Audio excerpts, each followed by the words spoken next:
I want to thank everybody who was involved in getting me here, Yusuf and Nahed and others. I've been so looking forward to both the visit and the talk tonight. And I'm going to start off with a question. Suppose that you could build the perfect dog. What would be the key ingredients in your recipe? Well, you definitely want cute. Maybe floppy ears and a curly tail that wags in anticipation whenever you're around. You'd want loyalty and smarts, and you'd definitely want unconditional love. The thing is that you do not need to build this animal, because for the last 60 years, a dedicated team of geneticists in Siberia have been building it for you. The perfect dog, except, as you might guess from the title of the talk, it's not a dog at all. It's a fox, a domesticated fox. They built it in the minus 40-degree temperatures of Siberia, and they built it in the blink of an eye in terms of evolutionary time. 100th of the time it took our ancestors to domesticate wolves into dogs. This is my friend, colleague, and co-author, Lyudmila Trut. Every day, including today, for the last 60 years, Lyudmila has led what is come to be called the silver fox domestication experiment. For the last 7 years, I've been lucky enough to work with Lyudmila on the history of science here and to tell this story to as many people as we possibly can. So I'm going to tell you about foxes that will melt your hearts and lick your ears, just like this little guy did 5 seconds after they put him into my arms in Siberia. More than that, I'm going to tell you about cutting-edge science on the study of domestication. The silver fox experiment is the gold standard in understanding domestication of animals. And if you think about it, domestication isn't only inherently interesting as a science topic, but when our ancestors began domesticating both animals and plants, they changed human evolutionary trajectory. If we hadn't done that, the path that we would have taken would have been very, very different. So for 45 minutes now, I'm going to tell you about the results that Lyudmila and her team have been gathering for the last 6 decades. I'll also tell you about some political intrigue that was involved in this study, and perhaps throw in a love story or two as well. So this all starts with Dmitri Belyaev. In the late 1930s, Belyaev was an undergraduate student at a place called the Ivanova Agricultural Academy outside of Moscow. And when he was there, he studied genetics. And because this was an agricultural college, he had all sorts of interactions with many, many different domesticated species. When he graduated, like almost every Soviet male of that generation, he went off and fought in World War II for 4 years, receiving various medals for bravery. When he returned, he got a position at what was known as the Central Research Laboratory for Fur Breeding Animals in Moscow. And they worked with all sorts of fur breeding animals, but the 2 most important by far were foxes and mink. And the reason these were the most important was that in the 1940s, the Soviet Union was essentially starving to death. Lots of famines. Fox fur and mink fur were 2 of the very rare, reliable sources of the Western income they needed coming into the Soviet Union. And it was when Belyaev was at this institute that he came up with the idea that would eventually turn into the silver fox domestication study. And here's how it started. Belyaev knew from his interactions with domesticated species at the Ivanova Agricultural Academy, from his study of genetics, and from his reading of Charles Darwin's work, he knew that many domesticated animals share a whole suite of common traits. For example, they tend to have floppy ears and curly tails. They tend to have juvenilized facial and body features compared to their ancestors. They tend to have low stress hormone levels. They tend to have all sorts of variation in their fur patterns. And they tend to have longer reproductive periods than their wild ancestors. Not every domesticated animal has every one of those characteristics, but most domesticated animals have most of those characteristics. Today, we refer to that entire suite of things as the domestication syndrome. And Belyaev thought about it, and he said, you know, this is really odd. Because our ancestors domesticated animals for lots of different reasons. Some, like horses, we domesticated for transportation. Others we domesticated as food sources, and yet others, like dogs, we domesticated for both companionship and protection. But no matter what we domesticate them for, they tend to have these characteristics in the domestication syndrome: floppy ears and curly tails and low stress hormone levels and all of those things. Why? And Belyaev's hypothesis went like this. The one thing that our ancestors always needed when they were domesticating a species, regardless if they were domesticating it for protection or transport or food, the one thing they always needed was to be working with animals that were not trying to bite their heads off. And so he hypothesized that the early stages of all animal domestication events involved our ancestors choosing the calmest animals, the tamest ones, the ones that interact most friendly with humans. He further hypothesized that somehow, and he wasn't sure how, but somehow selection for that kind of friendly behavior towards humans was correlated, connected at the genetic level with all the other traits in the domestication syndrome. And he decided he would test these ideas in real time using the foxes that he now knew so well, having worked at the Fur Breeding Institute. And the idea was simple. He envisioned an experiment involving hundreds of animals every year. Foxes breed once a year, so every year there's a new generation of foxes.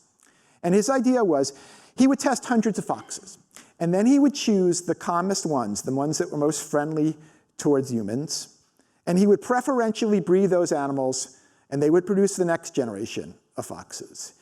Then he would test that next generation, and he would take the ones that were friendliest to humans and preferentially breed them to produce the subsequent generation. And what he would do is he would test, first of all, over time, was he getting calmer, friendlier animals? And just as importantly, if he only selected on behavior, did he start to see those other characteristics in the domestication syndrome appear?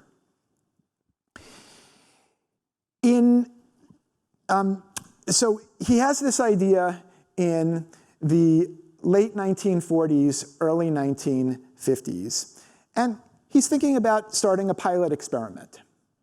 But he has a problem, and it is a big problem, because any experiment like this in domestication is an experiment in genetics. But at this time, it was illegal to do modern genetics in the Soviet Union. And the reason that it was illegal was this fellow right here, Trofim Lysenko. Lysenko was a charlatan, a fraud, a pseudo-scientist who had risen up in the ranks of the scientific establishment in the Soviet Union by claiming that modern Western, what is known as Mendelian genetics, was bourgeois science being spread by wreckers and saboteurs. That in fact, Lysenko claimed a long disproven idea. For the biologists in the audience, Lamarckian inheritance. Lysenko said not only was that right, but it was more in line with Soviet philosophy. And so he made up data to make it appear as though he was getting results based on this long disproven idea. He rose up not only in the scientific establishment, but equally importantly, in the political establishment. And he literally became Stalin's right-hand man on science. So this picture comes from a conference where Lysenko has just finished one of these fire-breathing speeches where he's called Western geneticists saboteurs and wreckers. And when he's done, Stalin stands up and yells out, "Bravo, Comrade Lysenko."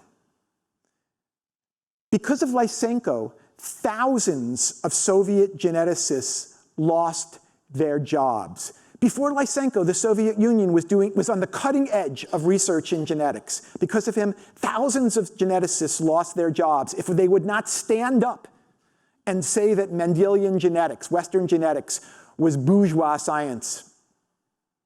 Hundreds of Soviet geneticists were thrown into jail, their crime being modern geneticists. And in fact, a couple of dozen people were actually murdered by Lysenko's thugs for doing genetics. This is the environment in which Belyaev wants to start an experiment in domestication, which of course is an experiment in genetics. But this is a guy, like I said, who fought in World War II for 4 years and rose up based on endless acts of bravery and unselfishness. And he wasn't scared of Lysenko. He would be very careful, though, because he knew that the experiment that he was thinking about would involve lots of people.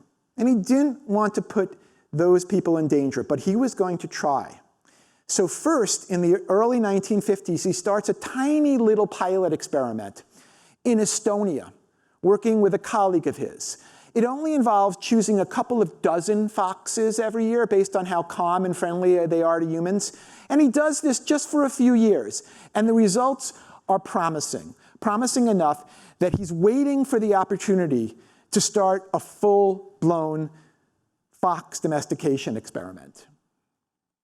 And he gets that opportunity in 1958, when a new institute in biology is built in Siberia in a city called Novosibirsk.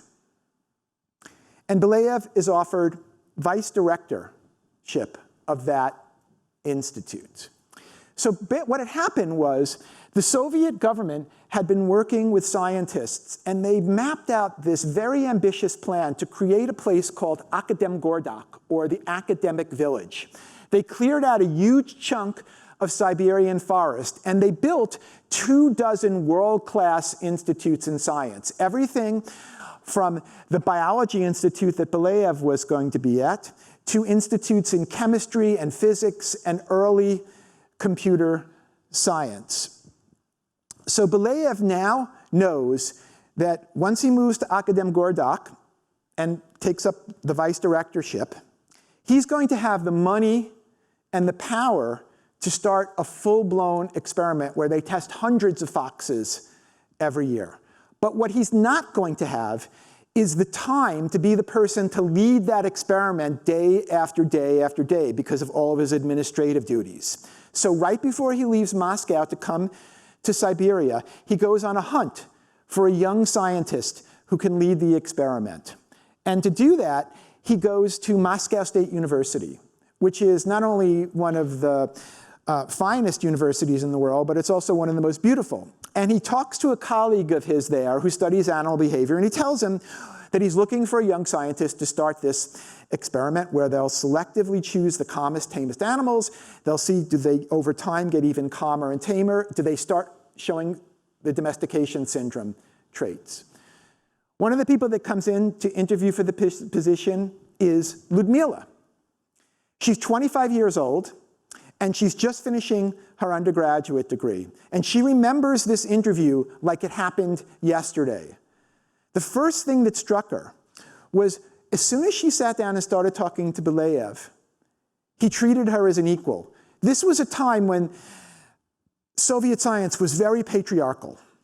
And here was the vice director of this new institute talking to an undergraduate the way that he would talk to any one of his colleagues. And he tells her what he wants to do.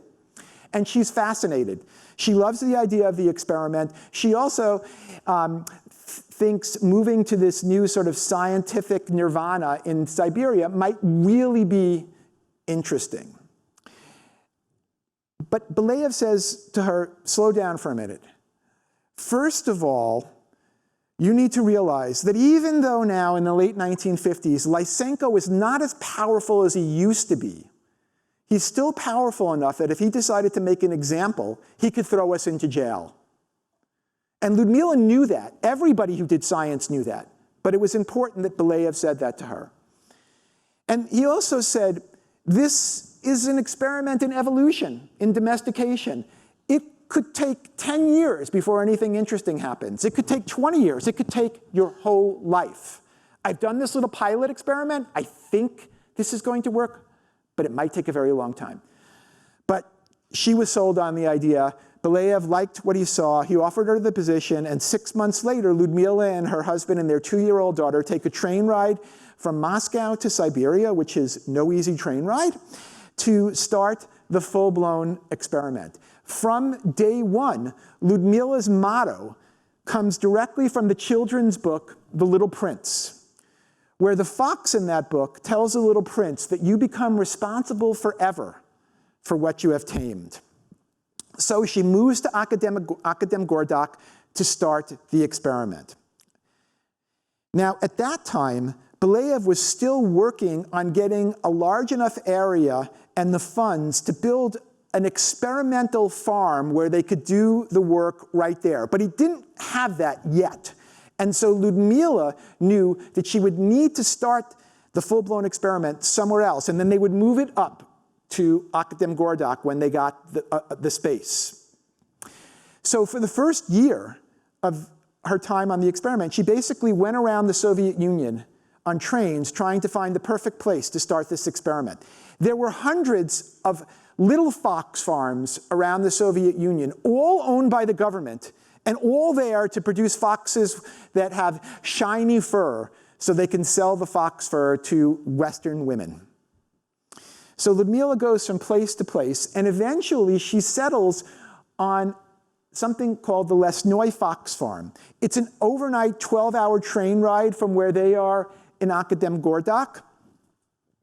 And Lyudmila is going to go down there at the start of the experiment for the first few years. She's going to go down to Lesnoy 4 times a year, sometimes for a couple of months and sometimes for a couple of weeks, to start the full-blown experiment. This place, Lesnoy, was gigantic. At any given time, there could be 10,000 foxes there. When Lyudmila first went to the director and said what she wanted to do, choose the calmest, tamest animals for an experiment in domestication, he just looked at her like she was crazy. Why would anyone want to waste their time doing that when there's so much money that the government could be getting from breeding for fur? But Lyudmila said, Belyaev sent me, and that was enough. So the director said, fine, you could test 500 foxes a year. It's not going to bother me. Go ahead and do your little experiment. So Lyudmila starts the experiment in 1960, and the protocol at the start goes like this. Every day, 6 a.m., she moves from cage to cage. Each fox is in its own cage. Right? And she is going to score each of about 500 foxes twice. Once when they're a pup, and then once when they're an adult.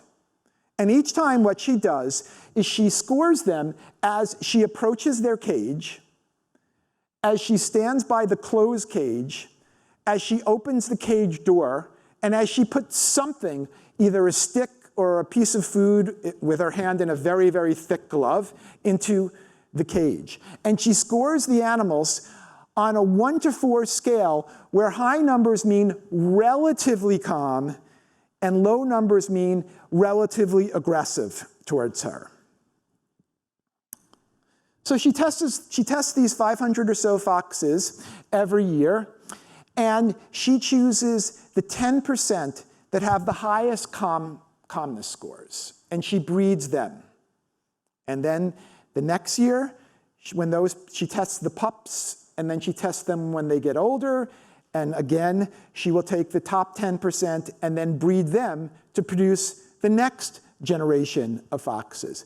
When she began, Lyudmila said these animals, she described them as fire-breathing dragons. They were essentially wild foxes. Most of them were very, very aggressive towards her. And even the ones that had the highest calmness score, it wasn't as if they were particularly social towards humans. They were just not particularly antisocial towards humans at the start of the experiment.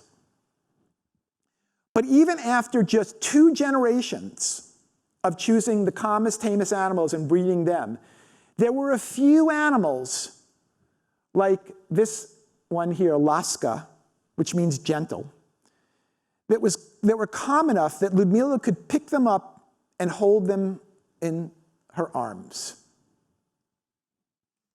So she does this. She's encouraged by that. She thinks the experiment really might work. So she does this year after year. So for 5 years, she goes down to Lesnoy every year 4 times and does this process. So by 1965, she has to create a new classification system. There are these class 3 foxes, and these are animals that are either fleeing from her or being very aggressive, and essentially they never get selected. Class 2 foxes are like Laska in that picture. They could be handled, but they never showed any emotional response towards Lyudmila. And then there were what Lyudmila called class 1 foxes. These animals were friendly towards her. They would whine and whimper when she left, and they would wag their tails when she approached them.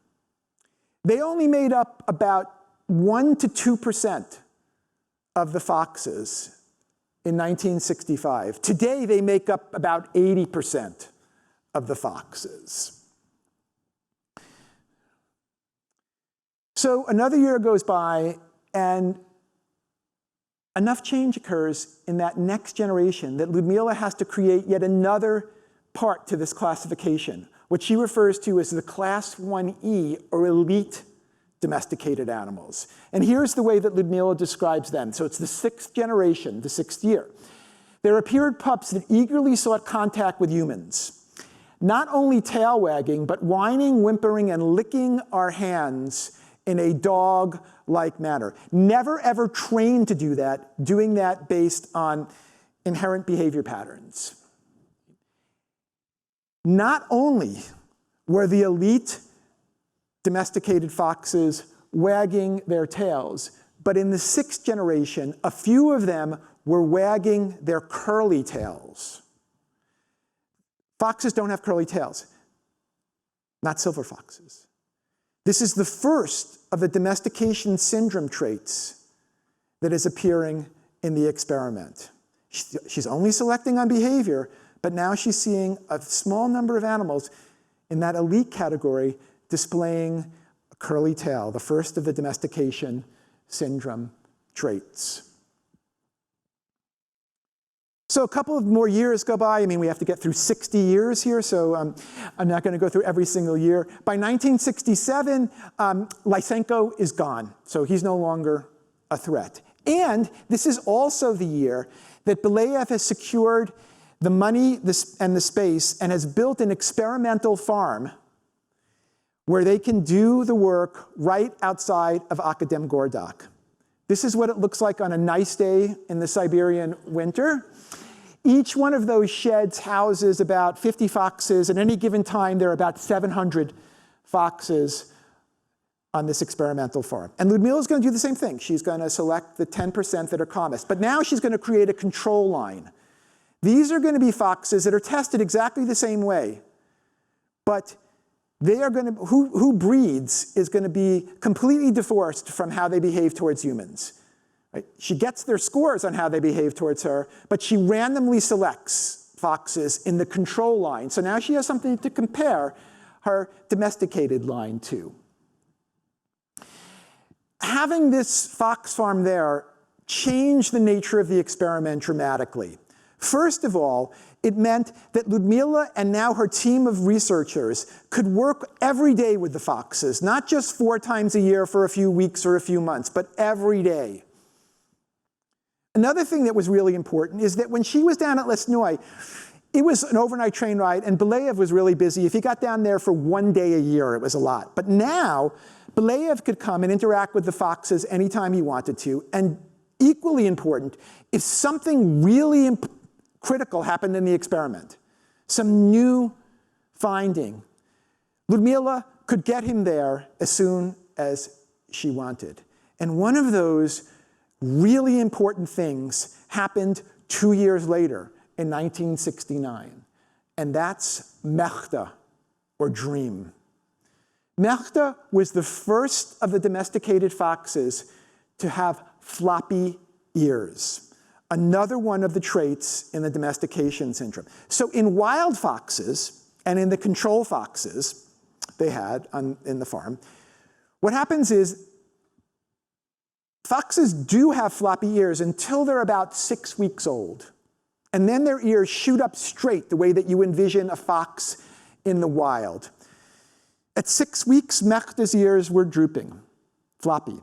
At 2 months, they were still floppy. At 3 months, they were still floppy. At 4 months, they were still floppy. Lyudmila brought Belyaev out then, and he looked at Dream, and he turned to Lyudmila, and he said, "What kind of wonder is this?"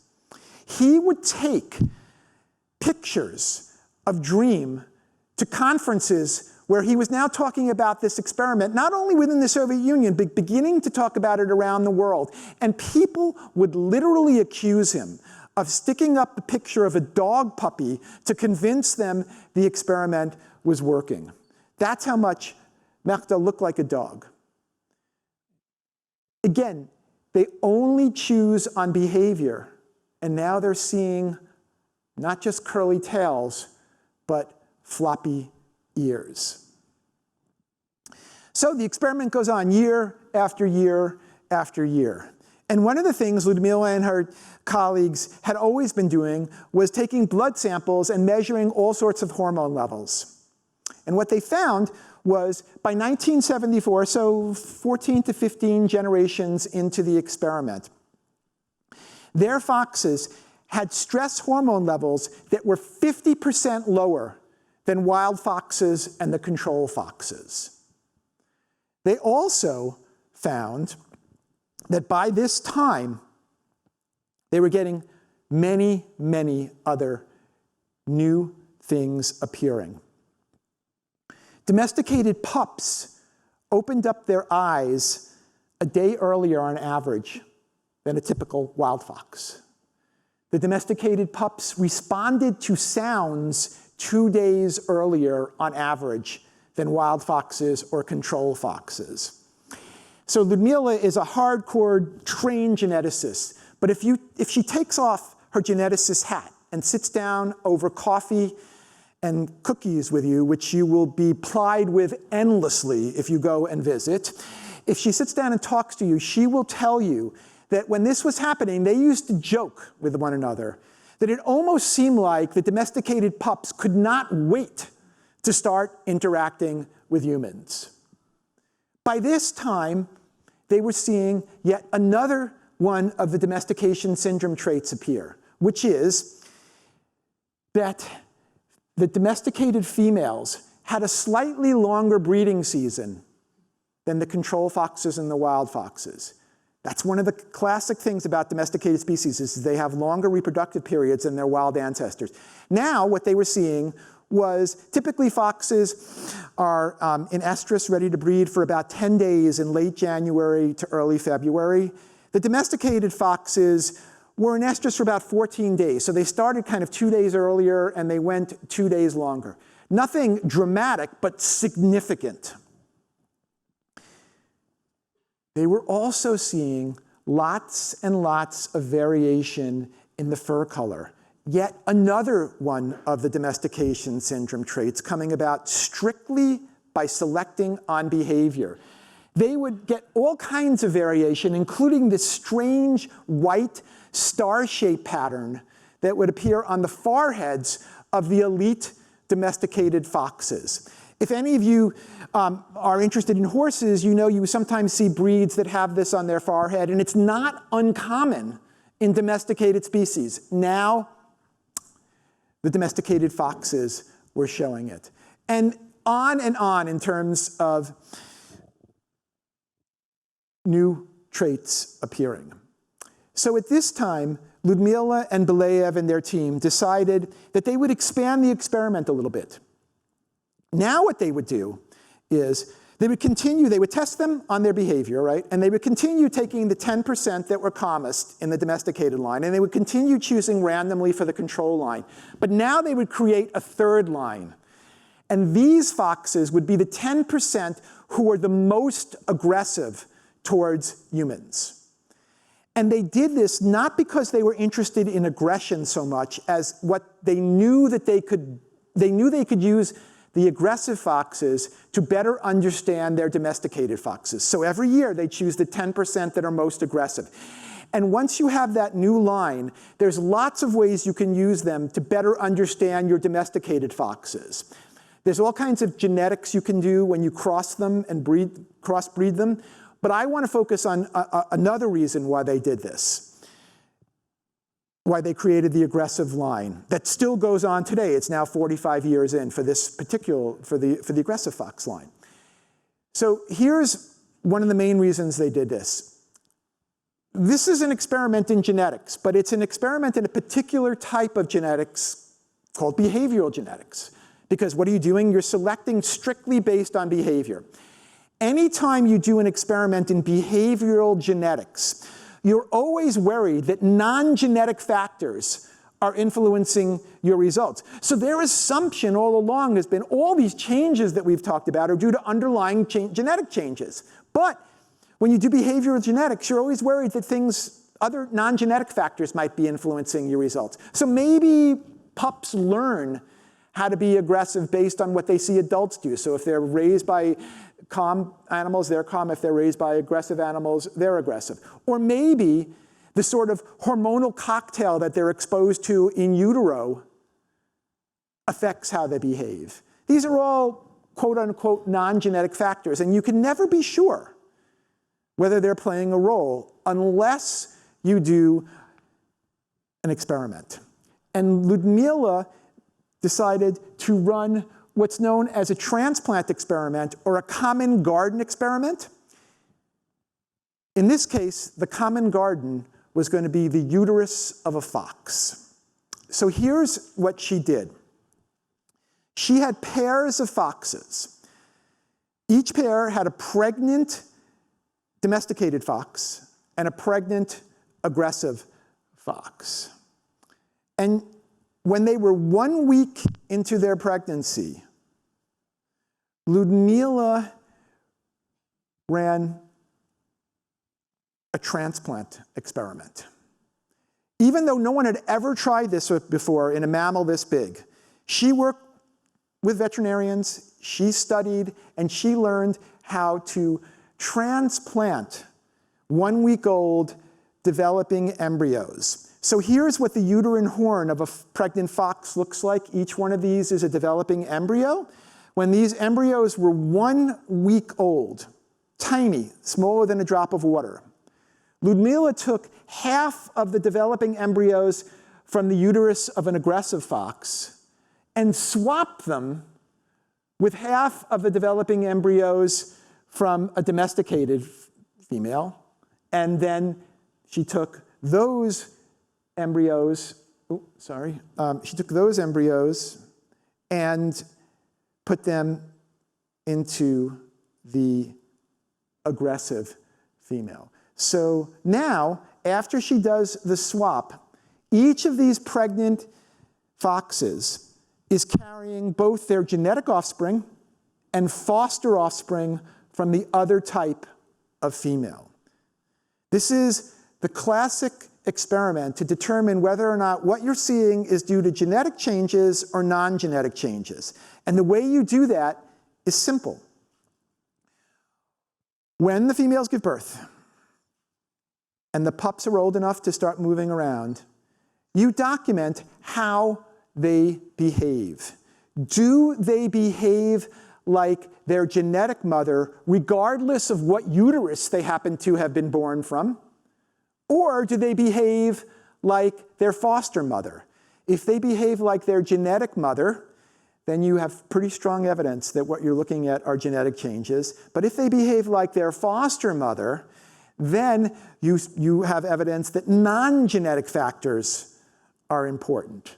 So she does this swap, and she has 7 pairs of foxes like this. And she waits. But of course, she has a little bit of a problem, which is that she knows very well which embryos she swapped from uterus to uterus. But how in the world is she going to know which pup is which when the female gives birth? How is she going to know which are the foster ones and which are her genetic offspring? Fortunately, she thought of this problem before she did the transfer, and the foxes themselves provide you with the answer. Because coat coloration, fur coloration in foxes is a genetic trait. So what Lyudmila did was she color-coded the parents, and then she could tell which of the offspring were genetic offspring and which weren't. So for example, in some pairs, right, for example, in some of these cases, she would have mated 2 dark-colored aggressive individuals and 2 lighter-colored tame individuals. So then she would know that these individuals, their genetic offspring would have dark fur and their genetic offspring would have lighter fur. And in other cases, she did it the other way around. So she could just look at the offspring and know which was which. So she's sitting and they're waiting. Foxes are pregnant for about 8 weeks, and she's waiting for them to give birth. And I just want to take 1 second here to introduce another group of important people in the experiment. There's Lyudmila and all of her science colleagues, but there's a whole group of folks that they refer to as the workers. Anytime you have 700 large animals, somebody has to feed them. Somebody has to clean their cages. Somebody has to make sure that everything's going okay on a day-to-day basis. Those people tended to be poor women from the local villages. They didn't understand the micro details of the experiment, but they knew it was important science, both from talking with Lyudmila and also from all of the VIPs that would come and visit. And they often went way above and beyond the call of what their salary called for. They were very vested in the experiment. And it was the workers who first discovered when those females gave birth. They ran to Lyudmila's office with wine and cake, and they had a big party.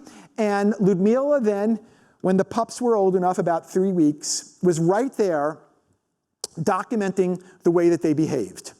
And I'm going to show you the results from an aggressive female who gave birth to a clutch of about 6 pups. And the results you're going to see hold true in general for the aggressive females, and they also hold true for the tame females, the basic results. And I'm going to let Lyudmila describe it in her own words. Okay. It was fascinating. The aggressive mother had both foster offspring and her genetic offspring. Her foster tame offspring were barely walking, but if there was a human standing by, they were already rushing to the cage doors and wagging their tails and licking her hand. Then the mother would punish her foster tame offspring for, I love this phrase, such improper behavior. She growled at them, grabbed them by their neck, threw them to the back of the cage. What did they do but get up with their tails wagging, walk toward the cage, and try to lick Lyudmila or whoever's hand? They behaved exactly the way that their domesticated mother behaved, not the way their foster mother behaved, right? Now, if you look at the genetic offspring from that same female and that same clutch she just gave birth to, here's the way that Lyudmila describes what she saw. They retain their dignity, growling aggressively, the same as their mothers, and running to their nests. They behave like their genetic mother as well. And when you look at the pups that the tame, the domesticated females gave birth to, again, the pups behave like their genetic mother, not like their foster mother, really suggesting that the changes that they were seeing were due to underlying genetic changes. Okay, so the experiment is going better than Lyudmila or Belyaev could ever have dreamed of. It was going, they were finding all these results in a relatively short amount of time. By the mid-1970s, that's 15 generations. That's nothing from an evolutionary perspective. So at this point, Lyudmila goes to Belyaev with this audacious idea. She says, there's a tiny little house on the experimental farm. I want to see just how far down the path of domestication my foxes have come. And what I'm going to do is I want to move into the house with one of the domesticated females and live with them the way that we live with our dogs and the way that our ancestors would have lived with proto-dogs while we were domesticating them. And I'm going to take notes on everything this female does to see how they behave when they're interacting with a human. Yes, it's just a sample size of one, and it's an anecdote, but maybe it'll tell us something interesting. So Belyaev loves the idea. He tells her to go ahead. And Lyudmila has the perfect fox whose name is Pushinka, which means tiny ball of fuzz. When Pushinka was just 3 weeks old, she was already the friendliest of all the domesticated foxes in the 15 years of the experiment. And Lyudmila knew that she was going to be the one to move into the house with her. Here's the only known picture we have of Pushinka being petted by Belyaev. Now, initially, Lyudmila was thinking she would move in with Pushinka when she was very young, but then she decided to wait. She said, I'm going to wait until Pushinka is a year old. That's when females are ready to breed. I'm going to breed her with one of the elite males, and then I'm going to wait until she's about a week away from giving birth. And then we'll move into the house. Then, not only will I be able to take data on everything Pushinka does to see just how domesticated they are, how do they behave with humans when they live with us, but now I can also take that same data on her pups, who from the moment they're born will be interacting with humans the way that dog pups do. So the house where she lives still stands today. This is what it looks like from the outside. So the experiment was done in 1974 and 1975. Here's what the house still looks like today from the outside. Here's what it looks like from the inside. It's rubble on the inside.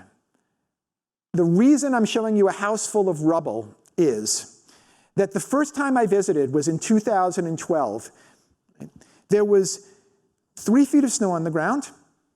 It was minus 40 degrees, and so there were 3 feet of snow on the ground. Lyudmila is about 4.5 feet tall. She was 80 years old. She insisted upon taking me to the house and walking me through each one of these rooms full of rubble, pointing out, here's where my bed used to be and Pushinka used to jump up and sleep with me. Here's where the pups used to play ball. Here's where they would run around off the leash and respond to their names. So they moved in. A week later, April 6, 1974, Pushinka gives birth to 6 pups, including this little guy, Pushak, which is the male version of Tiny Ball of Fuzz. And Lyudmila is taking notes on everything that they do.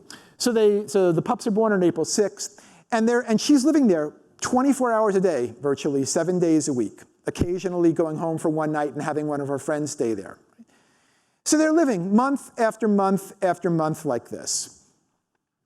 And they're living for 3 months, and it's now July.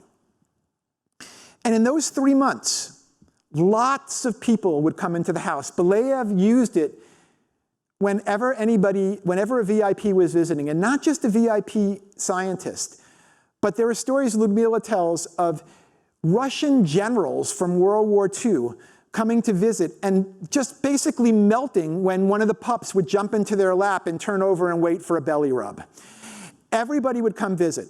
And in those 3 months, never did Pushinka or any of the pups behave in an aggressive way towards a human being. And then something happened on the night of July 15th, 3 months in, that changed Lyudmila forever. So this picture of the house is taken in the winter. But in July, in Siberia, it can get very, well, relatively speaking, it can get very hot. It can be about 35 degrees Celsius. Right? So in the summer, Lyudmila would sit on a little bench on the other side of the house every night around when sunset, and she would be reading a book. And Pushinka would be lying by her side, and Lyudmila would be petting her the way that you would pet your dog if they were just sitting by your side and you were reading a book. On the night of July 15th, something happened, which was this. Every evening, a night watch person would come around just to make sure everything was fine on the experimental fox farm. And there was a new night watch person that night that neither Lyudmila or Pushinka knew. And this person was approaching relatively quickly in a way that maybe you might interpret as being somewhat aggressive. Lyudmila looked down and she could not believe what was happening. Pushinka jumped up, bolted towards the night watch person, and began barking at them exactly the way that a guard dog would bark if it was protecting its master. The incredible thing is, foxes do not bark. She had never, in the 15 years of the experiment, heard a fox bark like this. And her immediate thought was, Pushinka is protecting me. But then she stopped herself and said, wait a minute. You know, I'm a scientist. I know how easy it is to fall into this trap, to think that animals are behaving the way we would if we were in that situation. But then something else happened, which was that Lyudmila walked over to the guard and started talking to them in a very calm manner. And as soon as Pushinka saw that, she stopped barking, she gently walked back over to the bench, lay down, and waited for Lyudmila to come over and start petting her. Is it possible that Pushinka wasn't protecting Lyudmila? Of course it's possible. But Pushinka had shown her just how far down the path of domestication her foxes had come. And you become responsible forever for what you have tamed. And Lyudmila will tell you from that night in 1974, she knew that she could never leave the experiment. And she never has. So let me just quickly tell you about a couple of other things that have happened over the last couple of decades. I mentioned to you before that in the 70s, they had a little bit of evidence that the domesticated females had a slightly extended breeding season, the way that we see in other domesticated species. But in the early 1980s, something really remarkable happened. In 1983, a few of the elite domesticated females went into estrus. They were ready to breed a second time during the year. Not only in the normal January to February time period, but a second time in September. Lyudmila found a few elite males who would breed with them, and a handful, I think about 4 elite females, got pregnant and gave birth to a second clutch of pups. Absolutely unheard of in foxes. Just think about how radical the changes to your reproductive system have to be to go from being able to reproduce once a year to twice a year. Now she had a few of the elite females that were doing that. All as the result of selecting on behavior and only behavior. By the 80s and 90s, Lyudmila was working with people who had very sophisticated devices that could take detailed facial and body measurements of the domesticated foxes. And she was finding that the domesticated foxes were beginning to look eerily dog-like. So if you think about a fox in the wild, one of the things you think of is this very long, pronounced snout. The domesticated foxes have a rounder, shorter, more dog-like, juvenilized face. What's more, another thing you might think of when you think of a fox running around in the wild is they have this very thin legs that they're running around on. The domesticated foxes are chunkier and they're lower to the ground. Again, strictly as the result of selection on behavior. Not surprisingly, time goes on, the molecular genetic revolution is going on, and Lyudmila wants to understand what's going on at the molecular genetic level. And fortunately, she's approached by a woman by the name of Anna Kukova, who had specialized in dog genetics. And Anna said, let's work together and see if we can understand some of the underlying molecular genetic changes that have happened as a result of this domestication that you've been doing for, at that point, about 50 years. And they've done lots and lots of things. And in fact, over the last 6 months, there have been papers in Nature and PNAS and all that coming out. But I just want to show you, just want to talk about one of their early findings to get a general point across. So one of the first things they asked was this. We've got all of these changes that have occurred in our domesticated foxes. At the molecular genetic level, are those changes kind of spread out all over the fox genome? Are they some on this chromosome and some on that chromosome and some over here and some over there? Or are the molecular genetic changes kind of localized in hotspots? And what they found was that many, not by any means all, but many of the underlying molecular genetic changes, changes in allele frequencies, changes in gene expression for the biologists in the audience, were associated with one fox chromosome number 12. So that's kind of interesting. It's localized. There's a hotspot, and there's probably one other they've discovered recently on another chromosome, but fox chromosome 12 is a hotspot. That's interesting.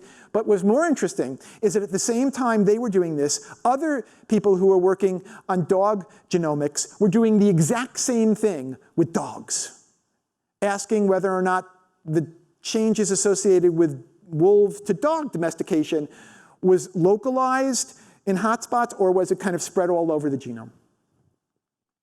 So foxes and dogs have very different numbers of chromosomes. Fox chromosome 12 is essentially spread across 3 dog chromosomes. These are the homologous chromosomes for the biologists in the audience. And lo and behold, it's on one of these dog chromosomes that many of the molecular genetic changes associated with domestication is located.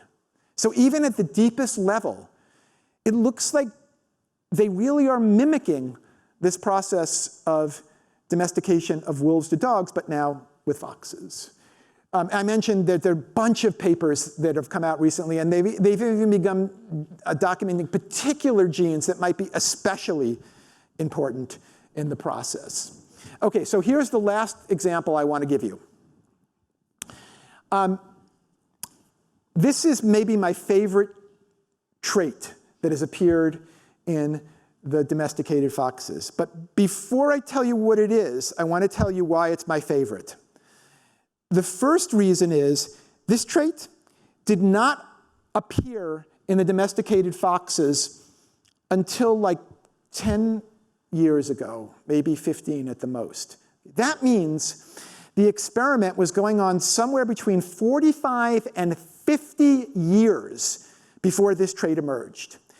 If any one of us in the audience worked on a system for 30 years, we would start receiving lifetime achievement awards, and we would not have come close enough to find what they uncovered here. This is the poster child for why long-term experiments are important.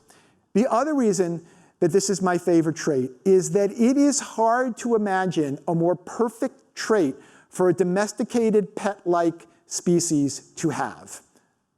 So what is the trait? Well, in the early 2000s, a woman by the name of Svetlana Gogolova, who was at Moscow State University, Lyudmila's old alma mater, approached Lyudmila and said, my lab, we study vocalizations, the sounds that animals make.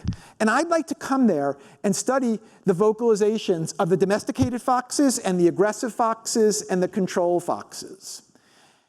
And Svetlana learned what everybody who works with Lyudmila learns, which is that if she thinks you can help understand the domesticated foxes, she will work with you, and she will work with you so quickly that it will make your head spin. And Svetlana and Lyudmila began working together, and Svetlana, over the next few years, taped 2,000 hours of the vocalizations that these foxes made. And it turns out there are about 8 distinct sounds that are made by these foxes. If you look across the domesticated, the control, and the aggressive, there's about 8 sounds. There are 2 that only the domesticated foxes make, and I want to focus on one of them. All the domesticated foxes make this. None of the other foxes make it. And all of the domesticated foxes make it from when they're very, very young. And here is what that sound is.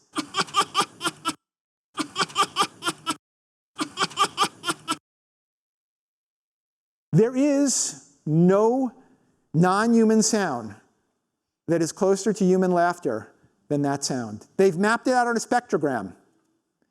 It's the closest sound we have to human laughter. So now, not only do you have incredibly cute animals that are going to lick your hand, okay, that look like dogs, but you have animals that will laugh with you when you are laughing, and of course they'll laugh with you when you're not laughing, because that has nothing to do with what the sound they're making. Right? Now, it's almost too perfect for a pet, for a domesticated animal. Because this has only appeared recently, it's the trait that they understand the least. But they're working on understanding it more. So, 60 years into the experiment, if you ask Lyudmila what her hopes and dreams are, what you'll get is, well, I got a 6-hour answer. I'll give you the 1-minute version of that. The first thing that Lyudmila will tell you is that I hope that it's possible to register them as a new pet species. So there are actually about a couple of dozen of these foxes that live in people's houses all over the world as pets. They're extremely expensive, but all the money goes to the experiment. The thing is that technically speaking, they are still considered an exotic species. There's a process that you have to go through at the international level to get an animal classified as a true house pet. They're working on it, but it's very complicated, and they haven't been able to get that yet. What that means is that one of the reasons they only have a couple of dozen of these foxes living in people's houses is that the rules vary dramatically. So there'll be one set of laws that might apply in the UAE, another set of rules that apply in the United States, another set of rules that apply in France. Differs from country to country. It also differs, for example, in the United States, it differs from state to state, city to city, subdivision and area by area, right? So that's because they're exotics. Once they get them classified as a true domesticated house species, then they can put them in houses anywhere. And there are plenty of foxes in this experiment that they could put a couple of hundred of them into houses every year and still have the experiment go on. And that's one of their goals, because they truly have created a new pet species here. The other thing that Lyudmila will tell you is, one day I'll be gone, but I want my foxes and the experiment to live forever. I do, I hope you do, and I appreciate you taking the time to come out and hear this tonight. Thank you very much.